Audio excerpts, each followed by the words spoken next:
Para comprender en profundidad la discusión de Berlín sobre la libertad, es necesario atender a una pista importante. Berlín estuvo profundamente influido por la tradición empirista británica. Por ello, siempre mantuvo una cautelosa desconfianza hacia los conceptos teóricos.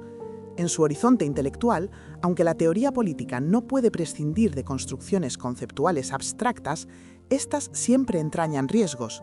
La razón es que una construcción teórica legítima debería basarse en la experiencia vital humana, y la abstracción conceptual solo debería ayudarnos a comprender y explicar con mayor eficacia el mundo de la experiencia.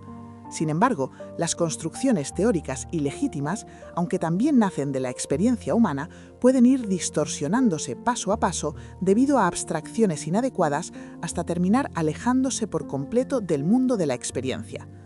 La orientación empirista de Berlín estableció el tono de su reflexión sobre la libertad y dio forma a una preocupación fundamental: ¿cómo lograr que el concepto de libertad aterrice, que se acerque al máximo a la experiencia cotidiana de las personas? Hoy vamos a explicar la exploración de Berlín sobre el significado originario de la libertad, que constituye el tercer nivel de su discusión sobre la libertad. Restituir el verdadero sentido de libertad. Comencemos por el significado originario de la libertad. El término libertad se ha utilizado históricamente para expresar una gran variedad de experiencias y estados individuales o colectivos como autodominio, emancipación o victoria moral, entre otros deseos e ideales. Pero, ¿cuál es el significado y el uso más apropiado de la libertad? Berlín señala con agudeza que entre las múltiples experiencias humanas relacionadas con la libertad existe una que es extremadamente común y al mismo tiempo profunda e intensa: la experiencia de la coerción, cuya forma extrema es la esclavitud. Se trata de una experiencia aparentemente sencilla, pero incomparable con cualquier otro sufrimiento. Precisamente esta experiencia es la que guarda la relación más fundamental, inmediata y directa con la libertad. Y esta relación es de carácter negativo. El ser humano siente descontento ante la coerción y se rebela contra la esclavitud. En la vida cotidiana escuchamos frases como «no quiero» o «no me obligues». Este deseo negativo coexiste con el sufrimiento de la coerción y constituye una experiencia humana universal, transcultural y transhistórica. Berlín afirma que liberarse de la coerción es el significado más básico de la libertad, distinto de la llamada libertad espiritual o victoria moral. Su concepto de libertad negativa corresponde precisamente a esta experiencia. Aquí conviene recordar que negativa traduce negative y no significa pasividad, sino negación. Berlín dice: el significado fundamental de la libertad es la libertad de librarse de cadenas, de prisión, de esclavitud ejercida por otros. Todo lo demás es una extensión de este significado. Lo que quiere decir es que liberarse de la coerción es un deseo humano genuino y originario, que afecta directamente a la dignidad personal. Si es necesario nombrar esta experiencia y expresarla conceptualmente, entonces, para Berlín, restituir el verdadero sentido de la libertad, reservar la palabra para esta experiencia y este valor, es lo más adecuado. Berlín advierte que la libertad no puede definirse como la ausencia de cualquier tipo de frustración, porque eso inflaría el concepto hasta que su significado fuera demasiado amplio o demasiado estrecho. Por ello, toma la liberación de la coerción como experiencia originaria de la libertad, y sobre esa base define la libertad de manera negativa, como la ausencia de interferencia o coerción artificial externa. Así, dota a la libertad de un significado claro y específico. Por consecuencia, Berlín defiende que debemos entender la libertad a través del concepto de libertad negativa. Su propósito fundamental es restituir el verdadero sentido de la libertad, mantenernos sensibles a su significado originario y evitar perdernos en una jungla conceptual llena de nociones aparentemente razonables pero engañosas. Teóricamente, esto evita la confusión causada por conceptos demasiado generales. En la práctica, ayuda a identificar las formas de falsa libertad que, en nombre de la libertad, actúan contra ella. Liberarse de la coerción. Quizá te preguntes, ¿cómo evitar perderse en la jungla conceptual? La respuesta es eliminar el poder de los trucos conceptuales. Déjame explicarlo. Berlín reconoce que en determinadas circunstancias la coerción puede ser necesaria y que la libertad negativa puede tener que ceder ante otros valores, incluso sacrificarse. Pero denuncia repetidamente una retórica engañosa que él llama magia o trucos conceptuales. Traducir el sacrificio de la libertad como la realización de un valor superior. Él insiste en que si la libertad debe sacrificarse, debemos decir claramente, esto es un sacrificio de libertad, y que dicho sacrificio se hace para obtener equidad, seguridad, orden u otro valor. Un sacrificio necesario sigue siendo un sacrificio y no debe disfrazarse como la obtención de una libertad superior.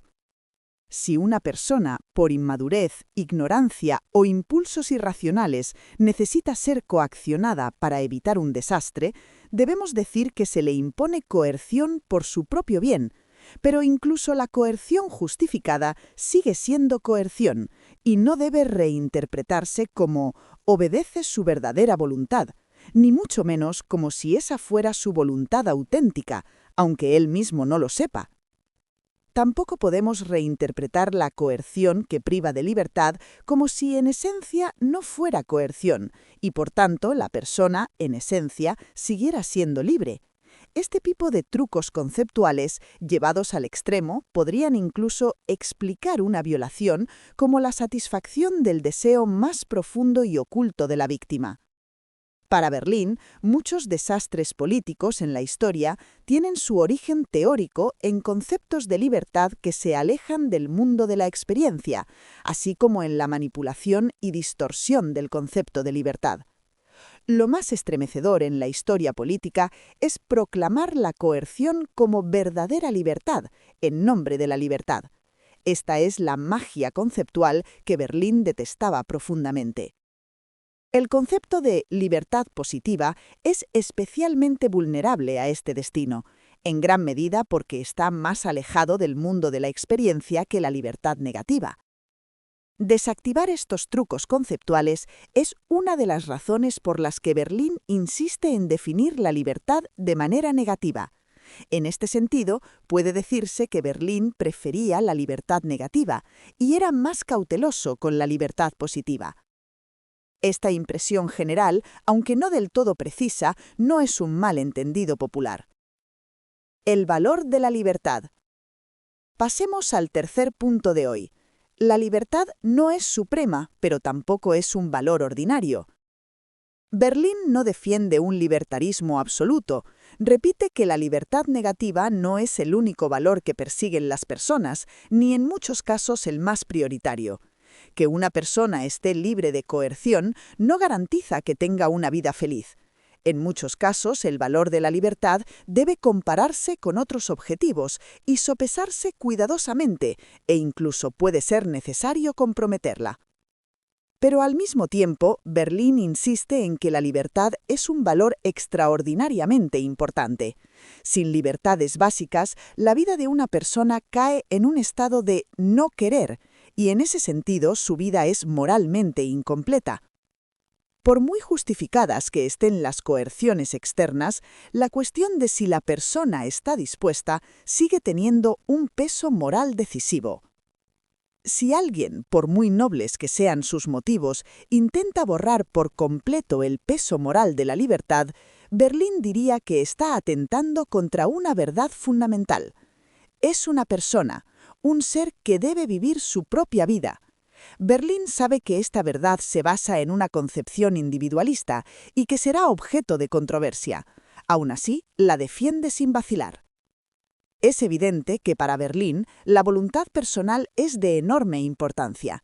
Por ello, aunque en ciertas circunstancias limitar o incluso reprimir la libertad puede ser necesario, esto no solo requiere razones, sino razones de un umbral muy alto para ser moralmente justificable.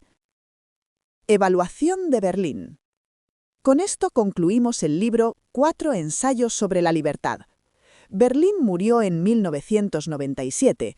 21 años después, ¿cómo evaluar su legado intelectual? En mi opinión, Berlín fue un creador de problemas en el mundo de las ideas y quizá esta sea su contribución más importante y única. En el pensamiento occidental del siglo XX, Berlín no solo fue distinto, sino que fue único. Berlín se sintió atraído por el romanticismo y el pluralismo cultural y fue extremadamente crítico con el monoísmo y el historicismo teleológico. Cuestionó con dureza el racionalismo ilustrado y sus prácticas, pero al mismo tiempo defendió los ideales liberales de la Ilustración y creía que el ser humano es un sujeto libre, pues sin ello la vida moral desaparecería. Su defensa de la elección libre, su énfasis en la tolerancia y su aprecio por la razón práctica prudente buscaban resistir la ilusión de la autosuficiencia racional y oponerse a cualquier intento dogmático o autoritario de poner fin a los conflictos inherentes a un mundo plural. Aunque defendía el pluralismo de valores, también creía que la vida humana comparte ciertos valores mínimos básicos, por lo que rechazaba el relativismo extremo y el nihilismo.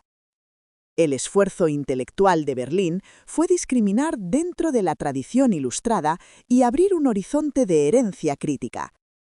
Nos recuerda la importancia de mantener sensibilidad ante los contextos concretos y de participar activamente en la difícil práctica de gestionar los conflictos y conciliaciones de la vida moral y política.